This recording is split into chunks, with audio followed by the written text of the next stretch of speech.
Hello কাছের মানুষজন, brand new ভিডিওতে আপনাকে স্বাগতম। মোটু পাতলু সিরিজ 2012 সালের 16ই অক্টোবর ভারতের একজন ব্যক্তি নিরাজ বিক্রম মোটু পাতলু সিরিজ তৈরি করে। এর প্রথম পর্ব ছিল জন বানেকা ডন। এই সিরিজটি ভারতীয় টেলিভিশনে কার্টুন চিত্র প্রচারিত হয়। এই সিরিজটি ল্যাপটপের উপর ভিত্তি করে তৈরি করা হয়েছিল। এই মোটু পাতলু সিরিজটি বাচ্চাদের থেকে শুরু করে সবার কাছে জনপ্রিয় ছিল। কিন্তু কয়েকদিন থেকে দেখা যাচ্ছে মোটু পাতলুর একটা ভিডিও সোশ্যাল মিডিয়ায় ভাইরাল। সেখানে দেখা যাচ্ছে যেখানে মোটু পাতলু কার্টুন শুট হতো সেখানে দেখা যাচ্ছে পরিত্যক্ত হয়ে আছে স্টুডিও।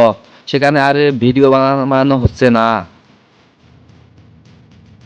আমরা কি আর মোটু পাতলু সিরিজ দেখতে পাবো না? আপনার কি মতামত কমেন্ট করতে ভুলবেন না। দেখা হচ্ছে পরের ভিডিওতে। সবাই ভালো থাকবেন, সুস্থ থাকবেন। আল্লাহ হাফেজ।